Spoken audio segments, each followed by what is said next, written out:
The warning bells are ringing. Listen to them before they turn into sirens. I worked for a UN subcommittee that helped prepare the 2012 report to the Secretary General on Sustainable Development. The death toll is magnified, lives are disrupted, millions are being displaced. People are suffering, people are dying. Destruction of wildlife and biodiversity, contamination of our seas, land and air. Entire ecosystems are collapsing. We are in the beginning of a mass extinction. Prices were already rising because of climate policies designed to choke fossil fuel investment. We have to move toward a net zero emissions. You are failing us. We will not let you get away with this. The world is waking up, and change is coming whether you like it or not. And so when you hear these bloody globalist utopians talk about the necessity for higher energy costs, you remember that comes directly at the cost of the world's poor. President Biden has acknowledged that the fossil fuel era needs to end. Save the planet with your own choices. But quit demanding that the rest of us blindly follow your diktats.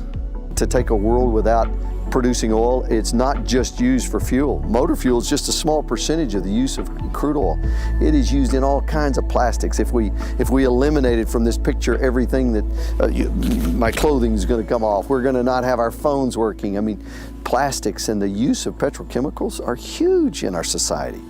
No ability for the oil industry to continue to drill, period. Ends. Number one. The radical left is fighting to abolish American energy, would ban oil and gas leasing on all federal land. Because energy is equivalent to work, and because work is equivalent to food and shelter, if you make energy expensive, what you do is you starve the poor. My sense is that we're going to be putting about 150 million people under intense food pressure. Let the poor freeze in the dark. That's how you save the planet. The largest famines are always caused not by locusts and drought, they're caused by people.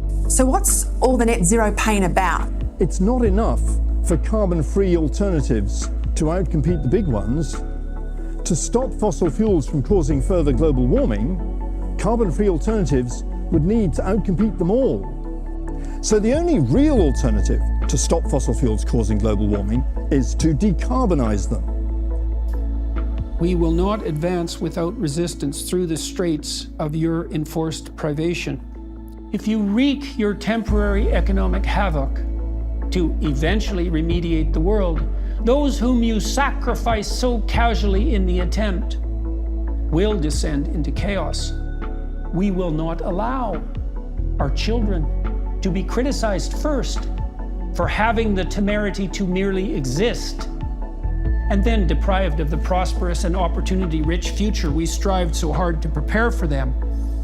Leave us alone, to prosper or not, as a result of our own choices. Leave us alone, you centralizers of power. You know, and I was one of the founders of sort of the original Green New Deal. We spent about $150 billion on renewables, and we just kept encountering the same kind of problems. The essential unreliability of solar and wind. They just depend on when the sun is shining and wind is blowing, which is 10 to 40% of the year. And then also something that people are not as aware of, which is the low energy density of sunlight and wind. You just have to use a lot more natural resource, including land, to generate very much electricity. The more natural resource we use, the worse it is for the natural environment.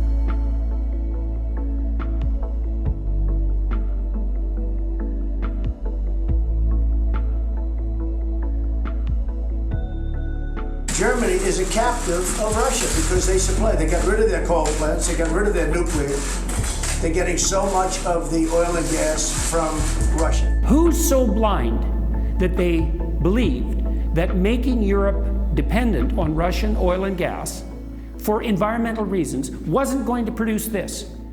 Moscow has already sharply reduced supplies to much of the region. Russia's pipelines are the largest provider of gas to the European Union.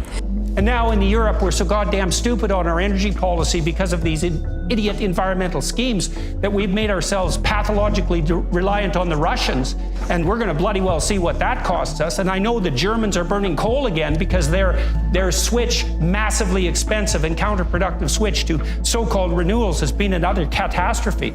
Europe is planning to resurrect old coal plants as Russia chokes its gas supplies. How dare you? What gives you the right to enforce your demands on other sovereign citizens equal in value to you?